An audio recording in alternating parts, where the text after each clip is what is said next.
Good. Organized. Beneficial. Peaceful. Strategic. Discipline. Martial law.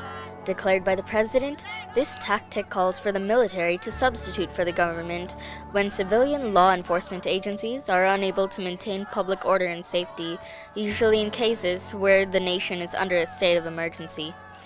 During martial law, civil law, rights, and habeas corpus are suspended. Censorship ensues. Curfews and military law are imposed, and those who refuse to follow may be subjected to dire consequences.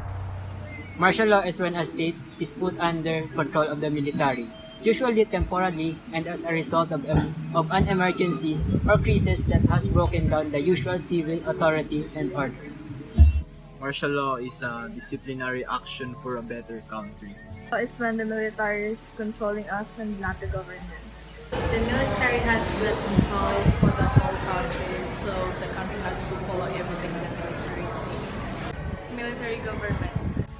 Today is the day I declare martial law. On September 21, 1972, Proclamation number 1081 commenced martial law nationwide. The man behind it all? President Ferdinand Marcos. A tyrant to many, he elicited complete chaos throughout his cruel and gruesome dictatorship.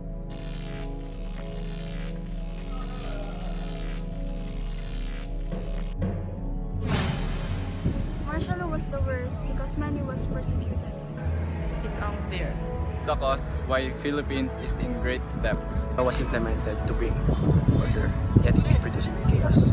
It's when we don't have individual rights. Reason of improvement of the Philippines, but it causes many lives. It is an act of Marcos by keeping the Philippines safe while improving it.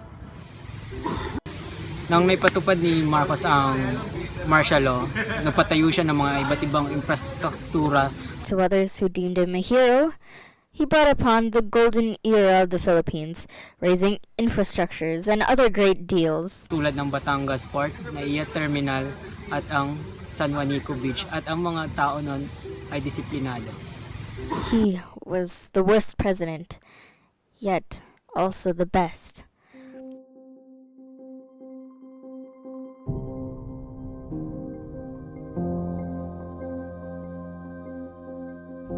They were full of sufferings, but the industry of the Philippines increased. It was peaceful and there was also rich. Good, because people were more manpower. The people are being abused by the military. Was pure violent at that time, but its main purpose is to make the people safer. It was strict and a lot of people were killed. They have no chance to fight for their right against the government. Ano?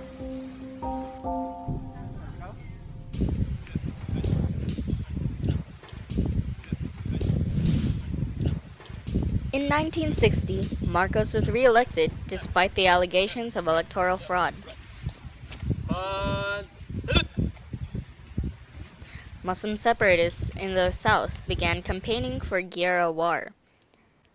Leftist student activists supporting communist movements in Manila, also known as Kabataang Makabayan or Patriotic Youth, staged riots in 1970, targeting Congress and the U.S. Embassy. 2 activists died and several were injured. Media outlets like Manila Times and Manila Chronicle blamed Marcos, only adding to the fire. Students boycotted classes for a week and used their time to organize protest rallies. This period of unrest is now known as the First Quarter Storm.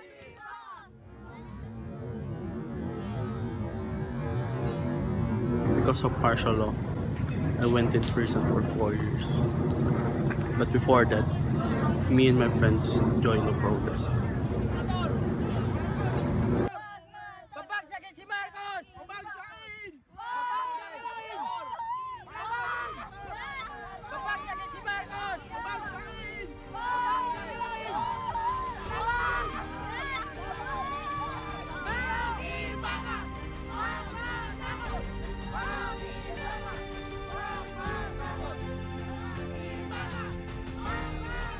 We are all shouting and raising our hands and fighting for freedom.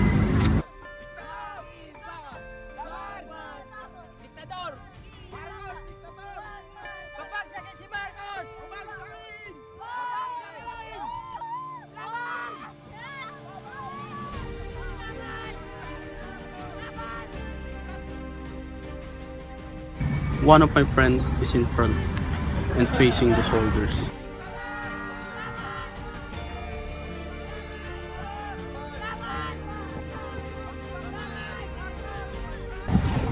He did not make it.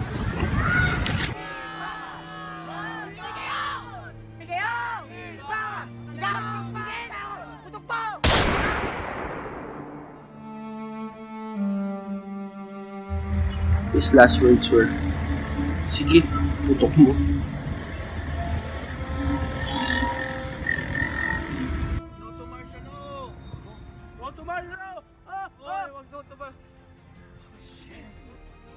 He died fighting for our country.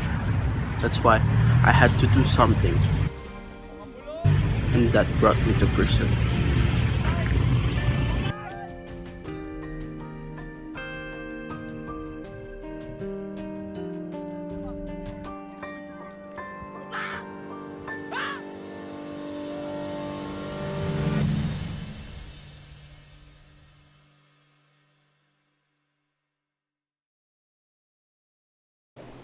During Marcos time curfew was implemented, what was your experience? Isang gabi, nandun ako sa kwarto, sa ikalawang palapag ng bahay namin. Dahil nagsisimula na yung curfew. Tapos maya-maya may nagsisigawan. Yun pala, kapitbahay namin. Nahuli pala ng sundalo dahil may baril na nakatago sa bahay nila. Tapos, yun, wala naman ako pakalam kasi babae naman ako nun. There were 6 sisters in the family. That's including me, but not including my parents.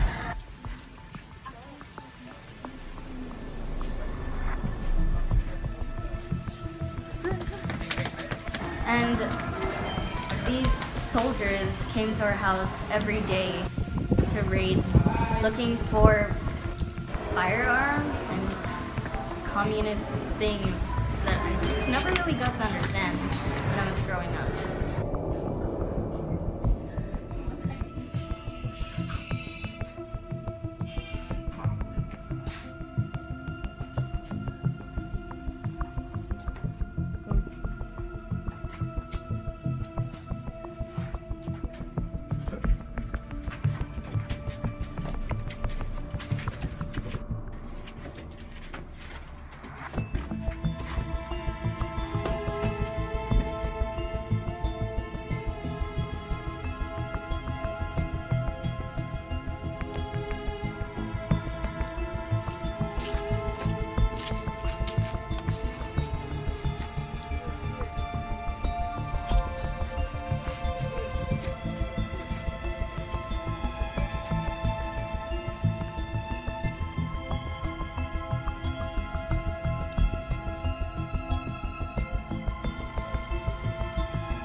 And one day, they discovered that there are revolutionaries hiding inside our house, and my dad got arrested.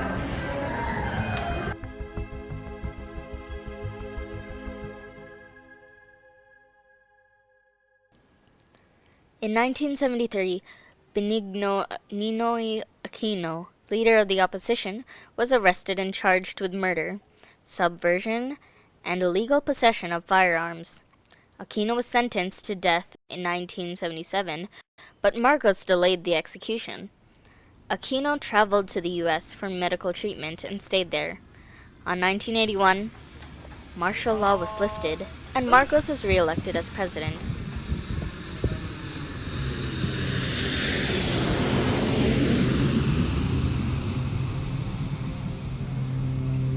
As soon as Aquino arrived in Manila Airport in 1983, he was shot dead.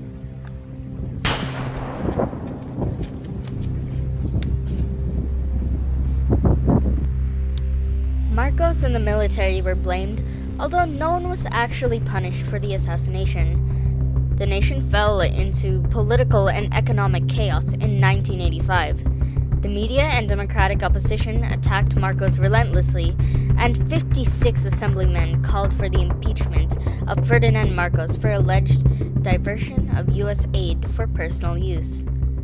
A popular uprising in Manila, People Power, was sparked by allegations of fraud and illegal tampering. Many people speculate that Imelda Marcos bought 2,000 pairs of shoes. Was she using the government's money? We don't use government funds for personal purposes. But if we do, we will replace it immediately. I have committed many sins in my life, but stealing money from my people is not one of them. Many believe that the Marcoses used government funds for personal purposes, when the truth is, the Marcoses gained their wealth from the Nalundusan case in 1939, where Marcos was legitimately paid 192,000 metric tons of gold. So these are the documents proving the legitimacy of our wealth. Marcos deposited the money into over 100 banks. $240 billion. Marcos, no longer supported by the military, fled with his family to Hawaii in 1986. Cory Aquino claimed that Marcos had looted billions of dollars during his 2-decade-long regime. Marcos died at 72 in exile in Hawaii after being hospitalized for nearly 10 months.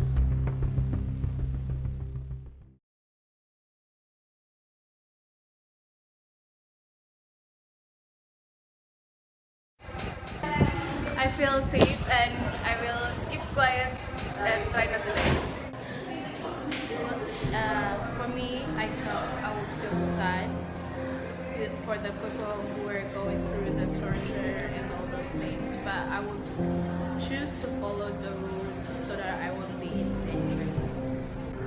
I will feel at peace because if I don't fight for them, I will be safe. I would feel safe for I know I am in good hands. I will cooperate with the government for I agree with them.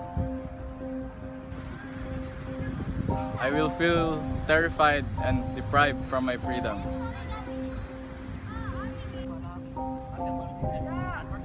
I will just follow the law and live normally.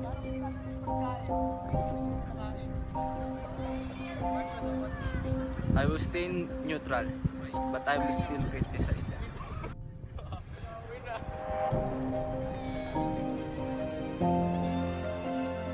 Sabi ka tong mga taong buhay ka tong martial law dati ay ako na nakagandang buwan ko. So feel ko may takot dangerous of what duman. Kung yan ako duman, ikibuhon ko ay sunod na lang sa batas. Para sa ako, ang mapagyagan ko ba ay mahadlok, syempre, ang mahihimo ko na lang ay pumipos na lang sumunod na lang sa mga batas na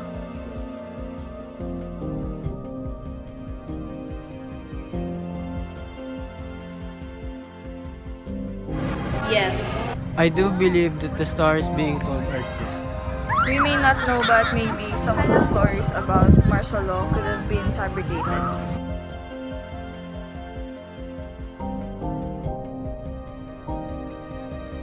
If martial law could have been implemented in the whole country, things could have gotten worse. It would be more peaceful if it was for the good of the people.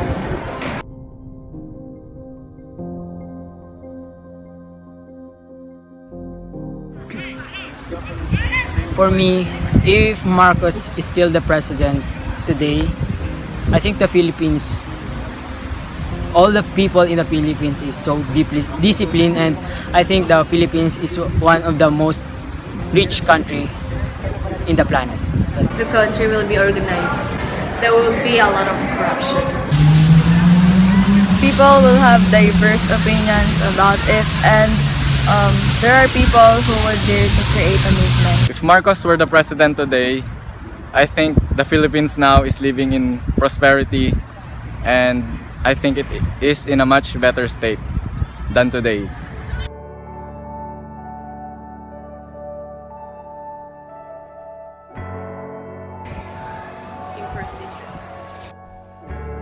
Cruel. Harsh. Curse. Mandatory. Frightening. Pain. Chaos. Marcos.